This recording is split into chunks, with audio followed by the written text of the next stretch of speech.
ஒரு இரவு முழு பிரபஞ்சமும் சிவனால் நிறைந்த சமமான நேரம் நிற்கும் இரவு மகா சிவராத்திரி.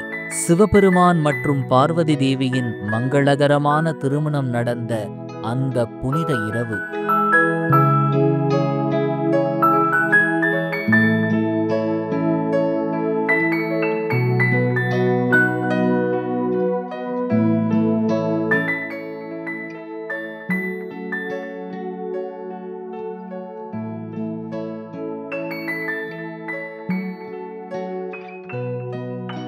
பக்தர்களின் ஒவ்வொரு பிரார்த்தனையும் மகாதேவரையே சென்றடையும் போது இன்றைய சிறப்பு காணொளியில் சிவன் மற்றும் சக்தியின் இணைவின் மர்மமான கதையை நோக்கி மகா சிவராத்திரியின் முக்கியத்துவம், அதன் பண்டைய கதை மற்றும் இந்த நாளை இன்னும் புனிதமானதாக மாற்றும் சிறப்பு சடங்கு ஆகியவற்றை கற்றுக்கொள்வோம். புராணங்களின்படி பார்வதி தேவி இமயமலை மன்னர் மற்றும் ராணி மேனாவின் மகள்.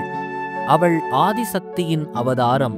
அவள் தன் தந்தையிடமிருந்து சிவபெருமானை பற்றி கேள்விப்பட்ட போது அவள் சிவபெருமான் மீது ஆழ்ந்த பக்தியும் நம்பிக்கையும் கொண்டாள்.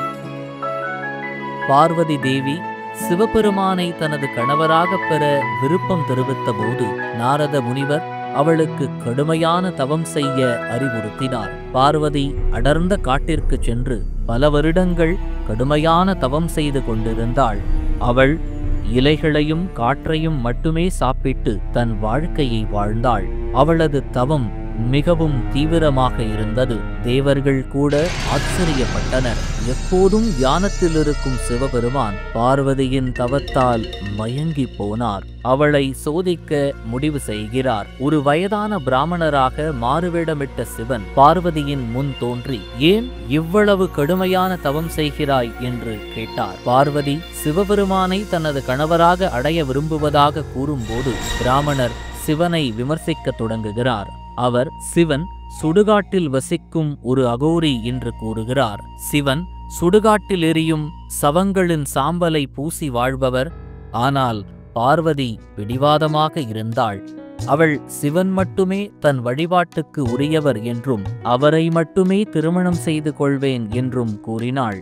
அவளுடைய அசைக்க முடியாத நம்பிக்கையையும் பக்தியையும் கண்ட சிவன் தனது உண்மையான வடிவத்தில் தோன்றி தன்னை மணந்து கொள்வதாக அவளை ஆசீர்வதித்தார். இமயமலை மன்னருக்கு திருமண வாழ்த்து தெரிவிக்க 7 முனிவர்களை சிவபெருமான் அனுப்பினார். இமயமலை மன்னர் தனது மகள் சிவபெருமானை மணக்கப் போவதை அறிந்ததும் அவர் மிகுந்த மகிழ்ச்சியடைந்தார். அவள் திருமண முன்மொழிவை மிகுந்த மரியாதையுடன் ஏற்றுக்கொண்டார். சிவபெருமானின் ஊர்வலம் தனித்துவமானது. அவரது உடல் சாம்பலால் பூசப்பட்டிருந்தது. நாகத்தை கழுத்தில் சுற்றி கொண்டிருந்தார். அவர் படகில் சவாரி செய்து வந்தார். அவருடன் பேய்கள், கந்தர்வர்கள், யக்ஷர்கள், பாம்புகள் மற்றும் பிற உயிரினங்களும் வந்தன. இதை பார்த்த பார்வதியின் தாய் மேனா பயந்து இந்த திருமணத்தை எதிர்த்தார்.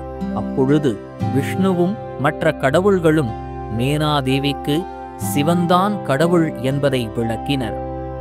மேலும் பார்வதி திருமண வடிவில் நித்திய மகிழ்ச்சியை அடைவாள். இதை கேட்ட மேனாதேவி அமைதியடைந்து திருமணத்திற்கு ஒப்புக்கொண்டார். மகா சிவராத்திரி நாளில்தான் சிவபெருமானுக்கும் பார்வதி தேவிக்கும் திருமணம் நிகழ்ந்தது. இந்த திருமணத்தில் அனைத்து கடவுள்கள், முனிவர்கள் மற்றும் துறவிகள் கலந்து கொண்டனர். சிவனும் பார்வதியும் திருமணமானதை நினைவு கூறும் வகையில் மகா சிவராத்திரி விழா கொண்டாடப்படுகிறது. அன்பும் பக்தியும் அற்புதமான சக்தியை கொண்டுள்ளன என்பதை இந்த கதை நமக்கு கற்பிக்கிறது. மேலும் அவர்களின் இணைவு முழு பிரபஞ்சத்திற்கும் ஒரு மங்களகரமான நிகழ்வாக மாறியது. எனவே பக்தர்களே, இது மகா சிவராத்திரியின் தெய்வீக சங்கமத்தின் கதை. இந்த வீடியோ உங்களுக்கு பிடித்திருந்தால் லைக், கமெண்ட் செய்து ஷேர் செய்யவும்.